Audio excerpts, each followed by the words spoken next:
All right, hello and welcome to this training. As you can see from the title, what we're going to be covering today is the inertia equation and the hidden physics of a stuck life. And as you can see from the overview, what we're going to be talking about more specifically is first the overview itself, the three discoveries behind the equation, the variables, the constant, and the force, and the 30-day protocol to break inertia. After which we're going to cover the review and your action items for the day or the next few days. Now, before we get started, if you want to work with me one-on-one, as always, you can book a call from the link in the description. If you want this training along with this document and every other training and document I've created so far on this channel, then make sure to join the free community from the link in the description. And if you want weekly newsletters on how to improve in every aspect of your life, then make sure to join the free newsletter from the link in the description. With that said, let's get started and talk about the three discoveries behind the equation. Now, most people at some point in their life hit a wall. We all have had moments like this. They know what they want, they know roughly what they need to do, and they still don't move. They stay in the same job, the same relationship patterns, the same habits, the same everything year after year, with occasional bursts of motivation that typically fizzle out inside a few weeks, if not days. And the standard explanation for that is typically willpower or discipline or mindset, or the lack of those at least. But while those could be true, they are not always enough. There's a real mechanical reason why people stay stuck. Now, the pattern of staying stuck is so consistent across so many people that it starts looking like a law. And it turns out that's basically what it is. It doesn't matter if you're a high performer or someone who's never tried to change anything. The same pattern shows up, the same resistance, the same default trajectory. When something happens this consistently in so many people across so many contexts, the honest explanation can be found in physics. Now, the answer, or at least the most actionable one, comes from three separate fields of science that converged on the same conclusion from three completely different directions. When you put them together, what you get is something that essentially functions like an equation for human inertia. Physics, behavioral economics, and thermodynamics make up the three separate fields here. And the genuinely wild part is that four different researchers, working more than 300 years apart, all landed on the same underlying idea without any of them ever realizing they were building towards the same thing. And we had the benefit of hindsight. Now, the convergence is the interesting part, where three independent lines of research land on the same conclusion. I think then it's worth paying attention to. So let's start with where this whole thing actually comes from. The inertia equation is a synthesis of three real discoveries that landed more than 300 years apart. So Newton found the first piece in 1687. Two Harvard researchers named Samuelson and Zeckhauser found the second piece in 1988. And right in between them, in 1977, a Belgian physicist won the Nobel Prize for the third piece. So four different minds, three discoveries, one pattern that's been running underneath every human life ever since. Now, what ties all of these three together is the idea that systems, whether they're made of atoms or habits or decisions, resist change by default, and they keep moving in whatever direction they're already going in. So they don't change on their own. They change when an external force is strong enough to push them past a specific threshold. And until that force shows up, the system keeps doing what it's been doing. So look at your life right now. That most likely it has a default trajectory, which is the path you're already on. And without any kind of conscious force, that's where you'll end up. That's just how systems behave. You're just going to continue going in the same direction. The only thing that breaks the default is an external force big enough to cross a specific threshold. Anything less and the system snaps back to its original direction. That's why most attempts at transformation fail before they even get a real chance. All three discoveries stack on top of each other in a way that's frankly almost suspicious as well. Newton gave us the physical law. Samuelson and Zeckhauser gave us the behavioral proof. Prigogine gave us the threshold mechanism. Put them in one place and they describe a single phenomenon from three different angles. Now, Newton handles the raw mechanics of motion and rest. He's the foundation that everyone else ends up building on. Samuelson and Zeckhauser handle the human side, which is where most people actually live their lives. The numbers they came up with are actually pretty damning.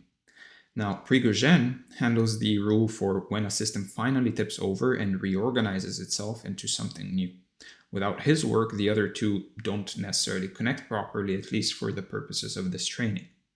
Now, let's break each one down properly, starting with Newton, because his idea is easiest to grasp, because most people have already covered it. Now, in 1687, Isaac Newton published his first law of motion in a book called Principia Mathematica. Now, most people remember it from school.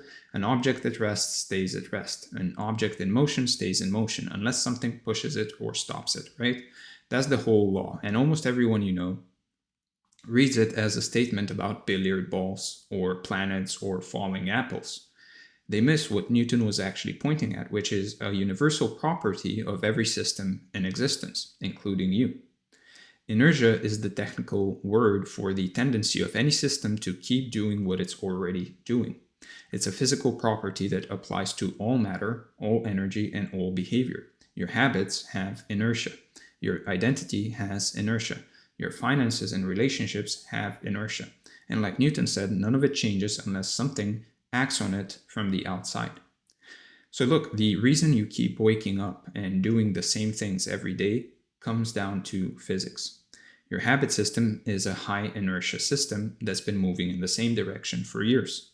Your sense of who you are, so your identity, is one of the highest inertia systems you'll ever encounter. It pushes back against any attempt to change it. It's not that easy. And your daily routine has so much momentum behind it that even huge motivation often can break it for more than a few days at a time. Now, most people misread Newton's law as a description of physical objects only, and I think that's the mistake. The law applies to any system that has mass, energy, and direction. Your life qualifies, which means the law applies to you whether you like it or not. The law is universal. That's the whole point of it being called a law in the first place. So that includes the system you call yourself. Your behavior moves under the same rules as a rock or a planet on a different scale. So moving on to the second piece, in 1988, two Harvard researchers named William Samuelson and Richard Zeckhauser published a paper called Status Quo Bias in Decision Making. Now, the paper proved something most people never want to hear. Humans systematically choose to stay where they are, even when staying is statistically the worst option available to them.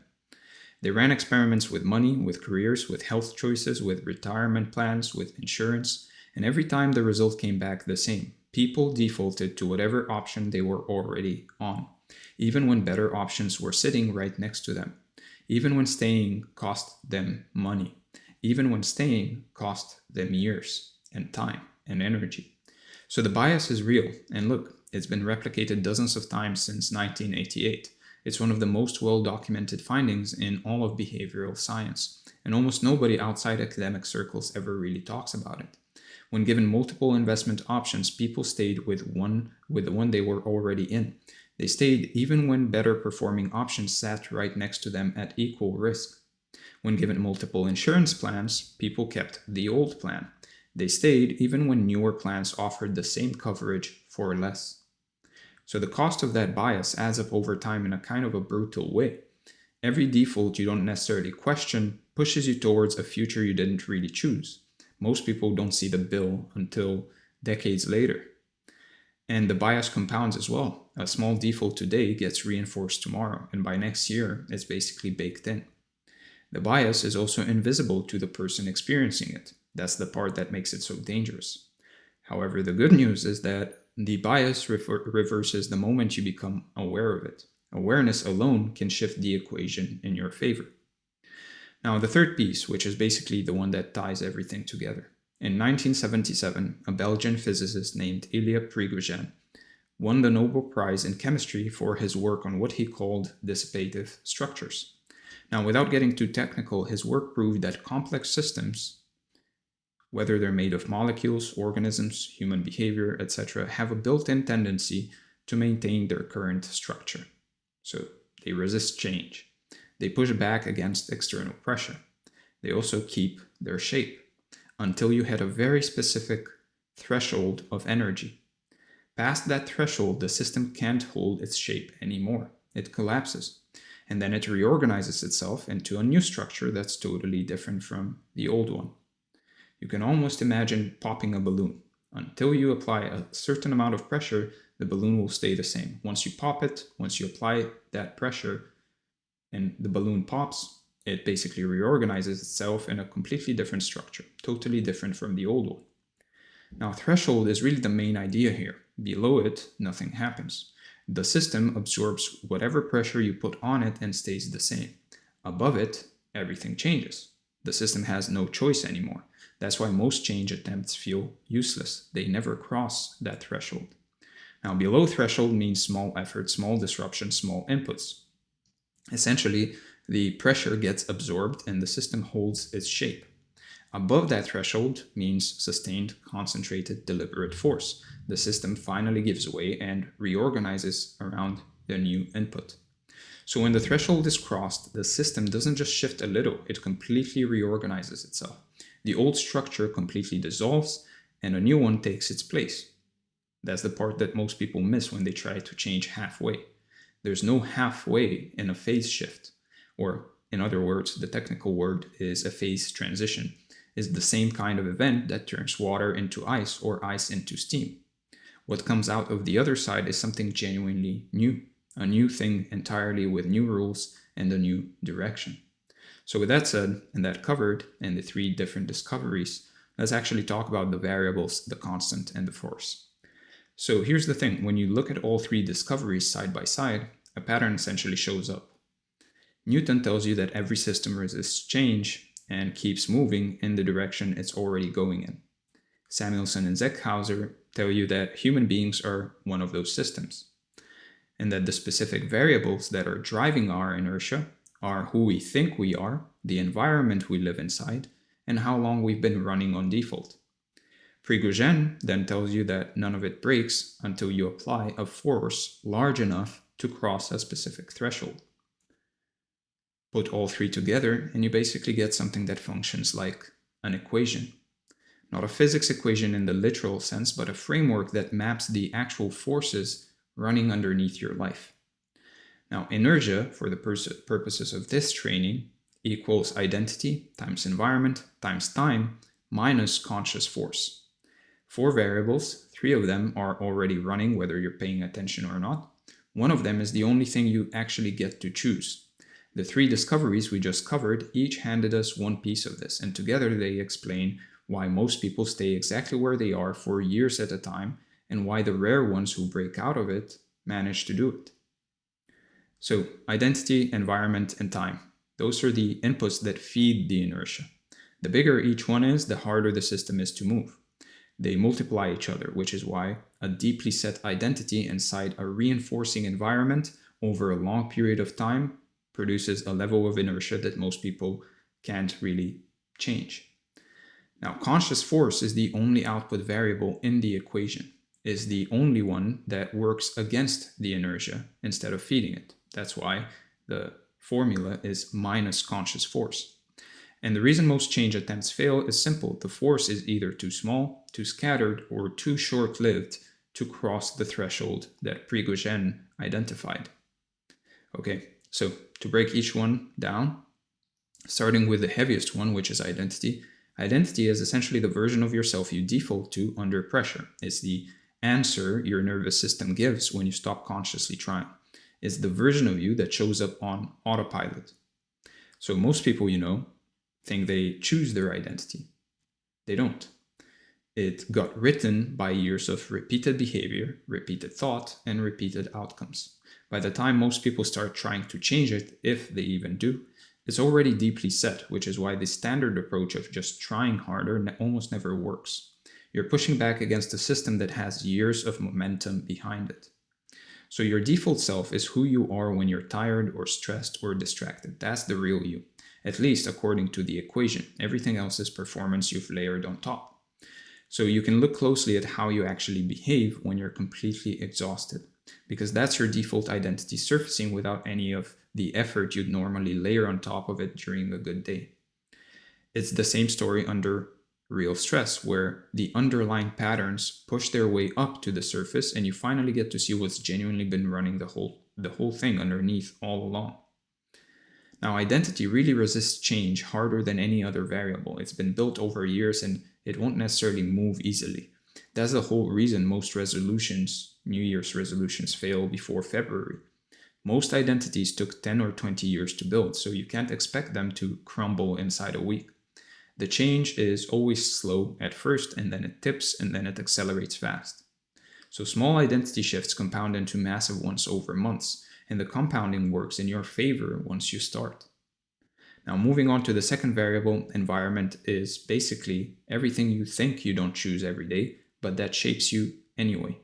So the people you talk to, the spaces you live and work in, the content you consume, the conversations you overhear, the standards around you, all of it. And most people underestimate this variable by a huge margin, and they think they're independent of their environment. They aren't. Nobody is. Your environment is a constant pressure pushing your identity back towards whatever your environment expects you to be. And if your environment doesn't necessarily support change, well, your environment will fight you for it. Now, your inputs determine your outputs. That's how the equation actually works. The people around you set the limit on who you're allowed to become. Sometimes that limit is pretty generous. Most of the time, it isn't. What you consume in an environment is an environment too, right?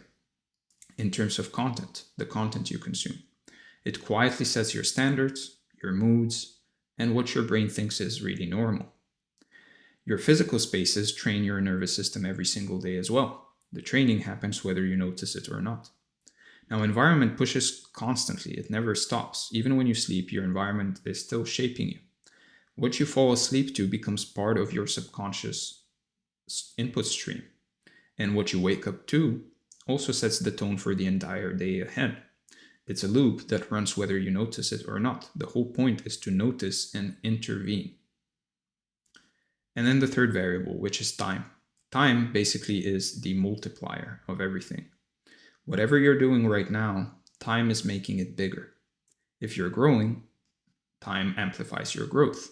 If you're regressing, time amplifies the regression. The hard part of the equation is that time keeps multiplying whether you participate or not. So it doesn't necessarily care which direction you're pointed in. It just multiplies, which means the longer you stay on a default trajectory, the harder it gets to change later. Now, time is the variable that turns small daily choices into massive long-term outcomes in both directions. So most people only think about the upside. The downside is just as real. Time pushes you forward in whatever direction you're already moving in. There's no neutral. So a 1% deviation today turns into a 37% deviation in a year and an unrecognizable life inside a decade. Both good and bad. Now, time has also a real cost because every year on default is a year you don't get back. That's the part of the equation most people refuse to look at. 5 years of default living is 5 years gone. You don't get those years back.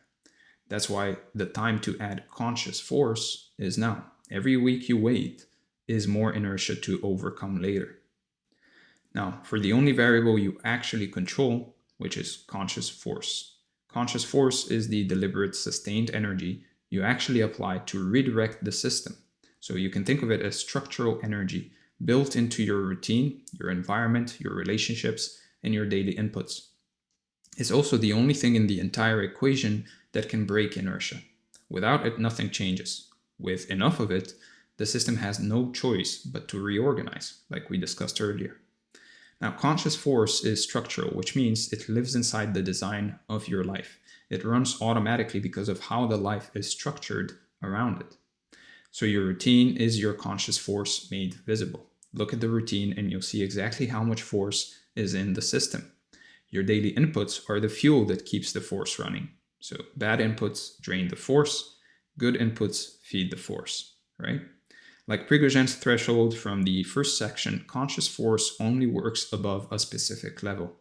Below that level, the system absorbs the effort. Above that, the system finally moves. So sustained is the keyword. Spikes of effort don't cross the threshold. And concentrated is the other keyword. Spread out effort never reaches the threshold at all. So you need both sustained and concentrated. Okay? Now, with that said, let's cover the 30-day protocol to actually break inertia. All right, so at this point, you essentially understand the equation. You know the three variables feeding your inertia, and you know that conscious force is the only thing that works against them. But understanding a framework and actually using it are obviously two very different things. So most people get the concept, and then they go back to doing exactly what they were doing, and that's inertia proving its own point. So this section is really about application, specifically a 30-day protocol built around the four variables in the equation designed to generate enough conscious force to cross the threshold and actually shift the system. Now, the protocol is a structured sequence that works through the equation, variable by variable, in a specific order for a specific reason. Each week builds on the last, and the order matters a lot. So you really can't replace something you haven't subtracted yet, and you can't compound something you haven't replaced yet either, which is exactly why the sequence itself basically is the protocol and why skipping steps tends to make the whole thing quietly fall apart on you. Now, the whole order was designed around how inertia actually works in real life, which means you observe before you act and you subtract before you add every single time, without ever trying to jump ahead to the part that feels more exciting. So the goal of the 30 days isn't to necessarily build a perfect routine. The goal is to hit the threshold, to apply enough sustained, concentrated conscious force that the system finally tips and reorganizes. 30 days is roughly the minimum required to get there if you run it properly. 30 days is really the floor you're working up from rather than any kind of ceiling, by the way. And plenty of systems honestly take quite a bit longer than that, depending on how deep the inertia has been allowed to run over the years. When the system finally tips over, you'll genuinely know whether it did or not, because without anyone really having to point it out to you, you'll feel it, because everything that used to feel like constant pushing and forcing slowly starts to feel smooth and almost automatic instead. So the 30-day protocol I put together for breaking inertia at the system level is 4 weeks. Each week handles one of the four variables we just talked through. So you don't skip ahead, you don't double up, you move through each phase in order. Now, week 1 is the audit. You're observing slowly and only. No changes yet. Most people skip this part and go straight to action, but without an audit, you don't actually know where your inertia is coming from. So for 7 days, you track 3 things: where your time goes, who you spend your energy on, what your default behaviors are when you're not paying attention, and you write it all down. You gather the data and skip the judgment. Once you have 7 days of data, the patterns will be pretty obvious. So you track every single hour of your day and you write down where it actually went, what it produced for you, and how you felt both during it and right after. Because it's that picture that shows you where your energy is actually going and where it's getting wasted without you ever noticing it. So keep a simple running log with the hour, the activity you did, and the energy level you felt right after it and during it.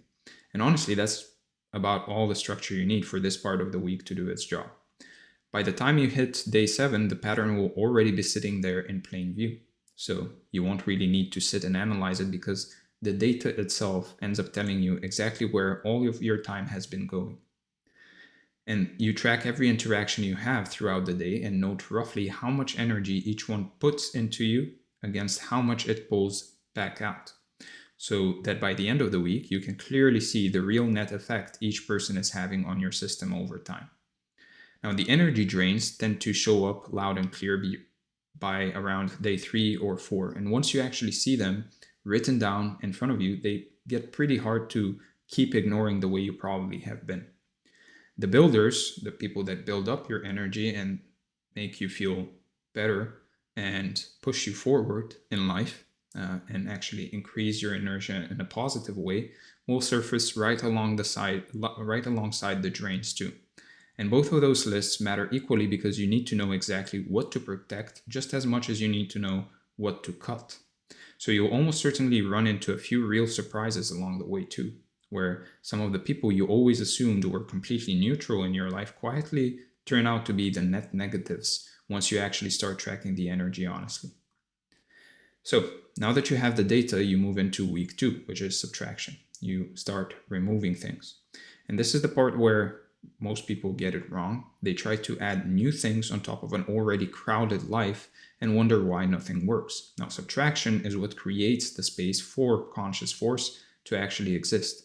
So for 7 days, you remove one major time drain, one major energy drain, and one major behavior that's reinforcing your defaults.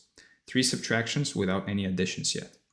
So you remove the single biggest time drain you found back in week 1, and you cut it out cold rather than easing off of it slowly.